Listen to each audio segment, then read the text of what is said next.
Hi hello ಎಲ್ಲರಿಗೂ ನಮಸ್ಕಾರ. ಶಾಂತಿ cooking and health ಟಿಪ್ಸ್ಗೆ ಸ್ವಾಗತ. ಇವತ್ತಿನ ರೆಸಿಪಿ ಬಂದು ಈ ಸಮ್ಮರ್ ಸೀಸನಲ್ಲಿ ದೇಹವನ್ನು ತಂಪಾಗಿಡುವಂತಹ ಒಂದು ತಂಪು ಪಾನೀಯ ರಾಗಿ ನೀರು. ರಾಗಿ ನೀರು ದೇಹಕ್ಕೆ ತುಂಬ ಒಳ್ಳೆಯದು ಮತ್ತು ತುಂಬ ತಂಪು. ಬನ್ನಿ ಹಾಗಿದ್ದರೆ ಈ ರಾಗಿ ನೀರನ್ನು ಹೇಗೆ ಮಾಡೋದು ಅಂತ ನೋಡೋಣ. ಅದಕ್ಕಿಂತ ಮೊದಲು ಯಾರೆಲ್ಲ ನಮ್ಮ ಚಾನಲ್ನ ನೋಡ್ತಾ ಇದ್ದೀರಾ ಪ್ಲೀಸ್ ಲೈಕ್ ಆ್ಯಂಡ್ ಸಬ್ಸ್ಕ್ರೈಬ್ ಮಾಡಿ ಆ್ಯಂಡ್ ಸಪೋರ್ಟ್ ಮಾಡಿ. ಮೊದಲಿಗೆ ನಾನಿಲ್ಲಿ 1 ಲೋಟ ಆಗುವಷ್ಟು ರಾಗಿಯನ್ನು ಒಂದು ಪ್ಯಾನ್ಗೆ ಸೇರಿಸಿ ಒಂದು 5 ನಿಮಿಷ ಅದನ್ನು ಸಣ್ಣ ಉರಿಯಲ್ಲಿ ಹುರ್ಕೊಳ್ತಾ ಇದ್ದೀನಿ. ಹೀಗೆ ರಾಗಿಯನ್ನು ಹುರಿದ್ಬಿಟ್ಟು ಮಾಡೋದ್ರಿಂದ ಟೇಸ್ಟ್ ತುಂಬಾ ಚೆನ್ನಾಗಿರುತ್ತೆ. ಹಾಗೆ ಈ ರೀತಿಯಾಗಿ ಹುರಿದು ರಾಗಿ ನೀರು ಮಾಡೋದ್ರಿಂದ ಫ್ರಿಜ್ಜಲ್ಲಿಟ್ಟು 1-2 ದಿನ ಕುಡಿಬಹುದು, ಒಂಚೂರು ಹಾಳಾಗಲ್ಲ. ಒಂದು 5 ನಿಮಿಷ ರಾಗಿಯನ್ನು ಚೆನ್ನಾಗಿ ಹುರ್ಕೊಂಡ ನಂತರ ಕಂಪ್ಲೀಟಾಗಿ ತಣ್ಣಗಾದ ಮೇಲೆ ನಾನು ಇದನ್ನು ಒಂದು ಪಾತ್ರೆಗೆ ಸೇರಿಸ್ಕೊಳ್ತಾ ಇದ್ದೀನಿ. ಇವಾಗ ಇದನ್ನು ತಣ್ಣೀರಲ್ಲಿ 1-2 ಸಲ ಚೆನ್ನಾಗಿ ತೊಳಿಬೇಕು. ರಾಗಿಯಲ್ಲಿ ಸ್ವಲ್ಪ ಧೂಳಿನಂಶ ಇರೋದ್ರಿಂದ 2 ಸಲ ಇದನ್ನು ಚೆನ್ನಾಗಿ ತೊಳ್ಕೊಳ್ತಾ ಇದ್ದೀನಿ. ನಮ್ಮ ಕಡೆಯಂತೂ ಇವಾಗ ತುಂಬ ಬಿಸಿಲು ಮತ್ತು ಸೆಕೆ ಇದೆ. ಈ ಸೆಕೆಗೆ ಈ ತಂಪಾದ ರಾಗಿ ನೀರನ್ನು ಮಾಡ್ಕೊಂಡು ಕುಡಿದ್ರೆ ದೇಹಕ್ಕೆ ಸ್ವಲ್ಪ ತಂಪಾಗತ್ತೆ.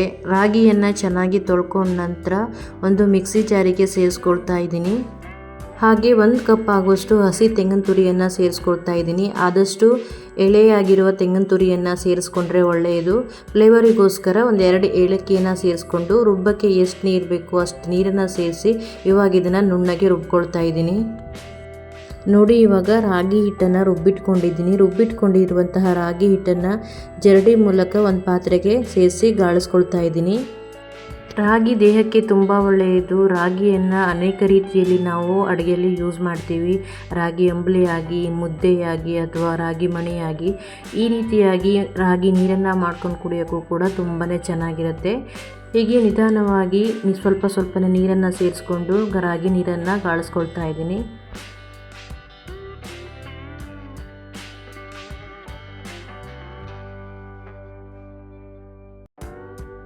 ಹೀಗೆ ಪೂರ್ತಿಯಾಗಿ ಎಲ್ಲ ರಾಗಿ ನೀರನ್ನು ಗಾಳಿಸಿಟ್ಕೊಂಡಿದ್ದೀನಿ. ನಂತರ ಗಾಳಿಸಿಟ್ಕೊಂಡಿರುವಂತಹ ರಾಗಿ ನೀರಿಗೆ 2 ಕಪ್ ಆಗೋಷ್ಟು ಬೆಲ್ಲನ ಸೇರಿಸ್ಕೊಳ್ತಾ ಇದ್ದೀನಿ. ನಿಮಗೆ ಸ್ವೀಟ್ ಎಷ್ಟು ಬೇಕೋ ಅಷ್ಟು ಬೆಲ್ಲನ ಸೇರಿಸ್ಕೊಳ್ಬೇಕು. ಸ್ವೀಟ್ ಏನಾದರೂ ಕಮ್ಮಿ ಬೇಕು ಅಂತಂದರೆ ನೀವು 1 ಕಪ್ ಆಗೋಷ್ಟು ಬೆಲ್ಲನ ಸೇರಿಸ್ಕೊಳ್ಳಿ. ಹಾಗೆ ರುಚಿಗೆ ಸ್ವಲ್ಪ ಉಪ್ಪನ್ನು ಸೇರಿಸ್ಕೊಂಡು ಇವಾಗ ಇದನ್ನು ಚೆನ್ನಾಗಿ ಬೆಲ್ಲ ಎಲ್ಲ ಕರಗೋ ಹಾಗೆ ಮಿಕ್ಸ್ ಮಾಡ್ಕೊಳ್ಬೇಕು. ನೀವು ಬೇಕು ಅಂತಂದರೆ ಬೆಲ್ಲನ ಮೊದಲೇ ಕರಗಿಸಿ ಸಹಿತ ಸೇರಿಸ್ಕೊಳ್ಬೋದು. ನಾನಿಲ್ಲಿ ಹಾಗೆ ಡೈರೆಕ್ಟಾಗಿ ಸೇರಿಸಿ ನಂತರ ನಿಧಾನವಾಗಿ ಈ ರೀತಿಯಾಗಿ ತಿರುಗಿಸ್ಕೊಂಡು ಬೆಲ್ಲನ ಕರಗಿಸ್ಕೊಳ್ತಾ ಇದ್ದೀನಿ. ಈ ಸೆಕೆಗೆ ಮತ್ತು ಬಿಸಿಲಿಗೆ ಹೊರಗಡೆಯಿಂದ ಬಂದ ತಕ್ಷಣ ಏನಾದರೂ ತಂಪು ಕುಡಿಬೇಕು ಅಂತ ಅನಿಸ್ತಾ ಇರುತ್ತೆ. ಅಂಥ ಟೈಮಲ್ಲಿ ಈ ದೇಹಕ್ಕೆ ತಂಪು ಮತ್ತು ಆರೋಗ್ಯಕರವಾದ ರಾಗಿ ನೀರನ್ನು ಮಾಡ್ಕೊಂಡು ಕುಡಿಯೋಕ್ಕೆ ತುಂಬಾ ಚೆನ್ನಾಗಿರುತ್ತೆ. ನೋಡಿ, ಇವಾಗ ತಂಪಾದ ಮತ್ತು ಆರೋಗ್ಯಕರವಾದ ರಾಗಿ ನೀರು ರೆಡಿಯಾಗಿದೆ. ನೋಡಿದ್ರಲ್ವ ಆರೋಗ್ಯಕರವಾದ ತಂಪು ಪಾನೀಯ ರಾಗಿ ನೀರನ್ನು ಹೇಗೆ ಮಾಡೋದು ಅಂತ ಹೇಳಿ. ನಾನು ಮಾಡಿರೋ ಈ ವಿಡಿಯೋ ನಿಮಗೆ ಇಷ್ಟ ಆದರೆ ಈ ವಿಡಿಯೋನ ನಿಮ್ಮ ಫ್ಯಾಮಿಲಿ ಆ್ಯಂಡ್ ಫ್ರೆಂಡ್ಸ್ಗೂ ಶೇರ್ ಮಾಡಿ.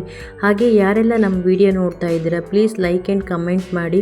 ಹೊಸದಾಗಿ ನಮ್ಮ ಚಾನಲ್ನ ನೋಡ್ತಾ ಇರೋರು ಪ್ಲೀಸ್ ಸಬ್ಸ್ಕ್ರೈಬ್ ಮಾಡಿ ಆ್ಯಂಡ್ ಸಪೋರ್ಟ್ ಮಾಡಿ. ಬಾಯ್. Happy cooking. ಮತ್ತೆ ಸಿಗೋಣ ಹೊಸ ರೆಸಿಪಿಯೊಂದಿಗೆ.